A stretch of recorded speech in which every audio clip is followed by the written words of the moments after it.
They say the void takes, but sometimes it gives. It gave her a name, a purpose, and blades sharp enough to silence a world. Her name was Lyra Viria, but to those who feared her, hunted her, or worshipped her shadow, she was known only as the Black Dragon. She was born under the banners of the Empire, but raised in blood beneath the mark of Sithis. A silencer of the Dark Brotherhood, Lyra served the Void without question. At the Blackwood Borderlands Sanctuary, she was family, fierce, loyal, and precise. She was close to Green Venom Tongue, another assassin born in the shadows. But even bonds forged in darkness can be broken by the command of the Black Hand, for it was Lyra who received the order. Not just a contract, a purification. One by one, she slaughtered her own brothers and sisters, not with hatred, but obedience. She slit Hallin's throat as he reached out in confusion. She impaled Duras despite the tears in her eyes. She buried the blade of woe in Annalise's skull, whispering a final goodbye. And all the while she questioned, was this what Sithis truly wanted? But the Void gave no answer, only silence. Then came Artorius, the primate of the Akatosh Chantry. He saw in Lyra a soul unmoored and a blade without a cause. He offered her something the Brotherhood never had: purpose, redemption, a name reborn. "Become my champion," he said.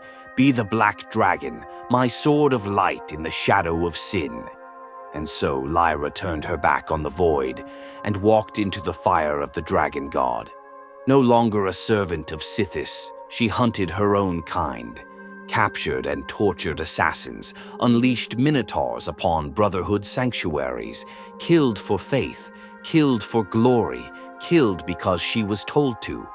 Yet in every death her soul cracked further. The Order of the Hour claimed to save her, but they too used her, manipulated her, just as the Brotherhood had. Redemption, she realized, was just another lie. In the ruins of Night's Grave, the past finally caught up with her. Green Venom Tongue hunted his old friend, and you, the assassin fated to end her story, followed close behind. What followed was a deadly game of shadows. She tested you, mocked you, challenged you. "I believed the lies once," she said, "when they told me we were family."